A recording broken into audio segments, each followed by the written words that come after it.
अनोशो talk अंतर यात्रा number 5।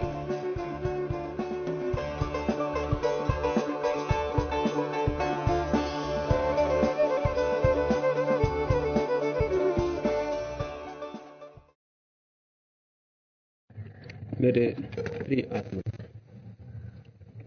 मनुष्य के मन की दशा वो बन गई है। चालू किए।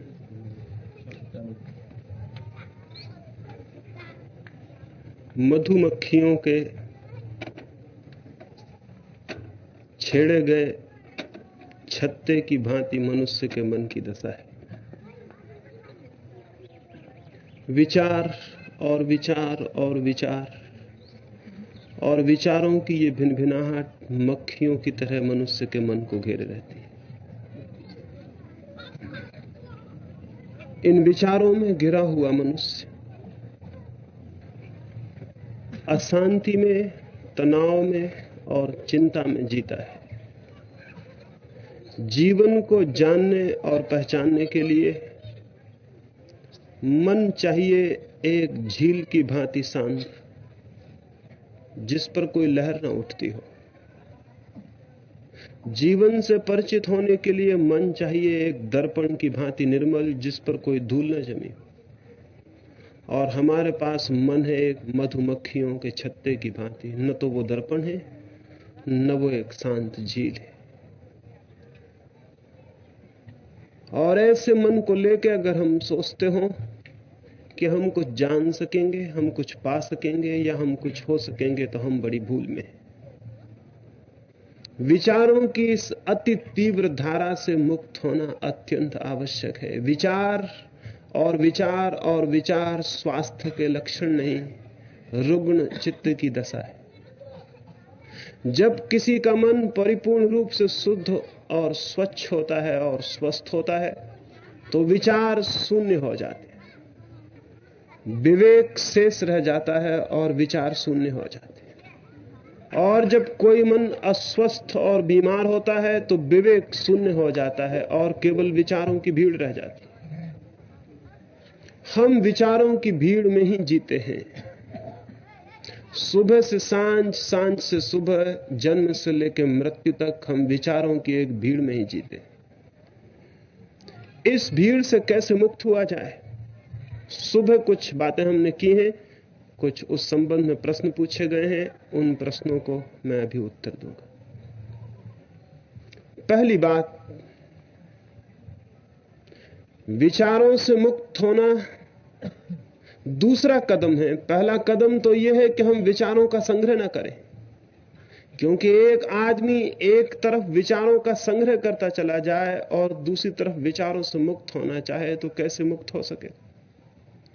एक आदमी वृक्ष के पत्तों से मुक्त होना चाहे और वृक्ष की जड़ों को पानी पिलाता चला जाए, तो कैसे वृक्ष के पत्तों से मुक्त हो सके? लेकिन जड़ों को पानी पिलाते वक्त हमें यह ख्याल में ही नहीं आता कि जड़ों और पत्तों का कोई संबंध है, कोई गहरा संबंध है। जड़ें अलग मालूम होती हैं, पत्ते अलग मालूम होते हैं, लेकिन पत्ते जड़ों से अलग नहीं है।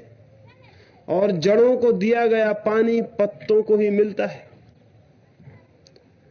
तो विचार हम संग्रहित करते हैं और विचार की जड़ों को पानी देते हैं, और फिर जब विचार बहुत मन को बेचैन और अशांत करते हैं, तो हम उनको शांत करने का उपाय भी करना चाहते हैं। इसके पहले कि किसी वृक्ष में पत्ते आने बंद हो जाएं, हमें उसकी जड़ों को पानी देना बंद कर देना होगा। हम विचारों की इस भीड़ को पानी देते हैं, वो हमें समझ लेना चाहिए कि हम किस भांति पानी देते हैं। और अगर वो हमें समझ में आ जाए तो हम पानी देना बंद कर देंगे, फिर वृक्ष के कुम्हला जाने में बहुत देर नहीं।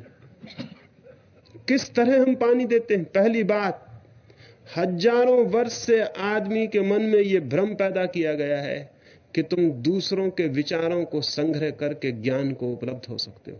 यह सरासर झूठी और एकदम गलत बात है। कोई मनुष्य किसी दूसरे के विचारों के संग्रह से कभी ज्ञान को उपलब्ध नहीं हो सकता।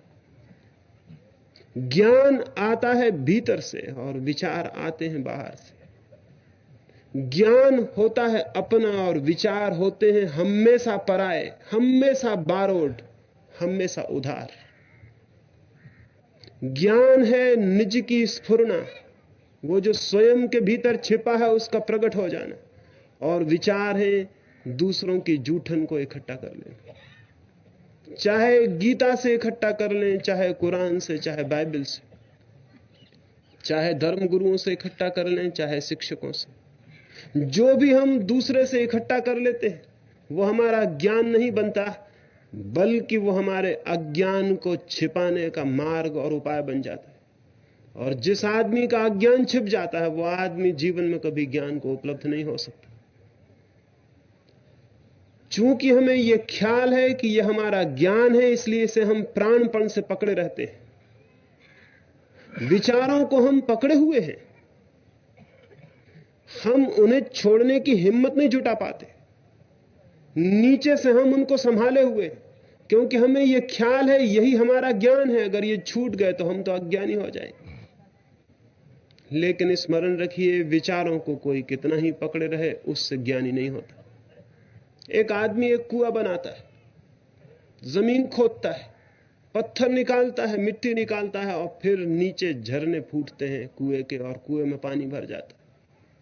कुएं में पानी मौजूद था, पानी कहीं से लाना नहीं पड़ा, केवल बीच में कुछ पत्थर और मिट्टी की परतें थी, उनको अलग कर देना पड़ा। कोई अवरोध थे, कोई बाधाएं थी, उनको अलग कर दिया और पानी प्रकट हो गया। कुएं में पानी लाना नहीं पड़ता, पानी आता है, लेकिन जो चीज बीच में रुकावट थी उसको दूर कर देनी होती। ज्ञान भीतर मौजूद है, उसे कहीं से लाना नहीं, उसके झरने भीतर छिपे हैं। केवल बीच की बाधाएं, पत्थर और मिट्टी अलग कर देनी है खोद के, और फिर ज्ञान के झरने प्रकट होने शुरू हो जाएंगे। लेकिन कुआं भी बनता है और हौज भी बनती।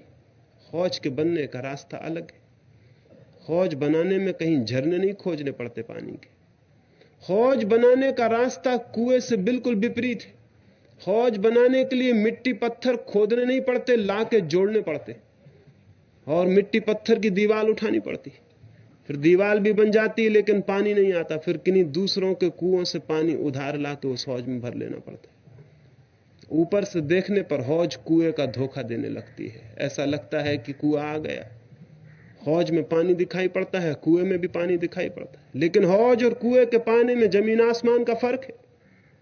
पहला फर्क तो यह है कि हौज के पास अपना कोई पानी नहीं, और जो पानी अपना नहीं उससे दुनिया में कभी कोई प्यास नहीं बुझती।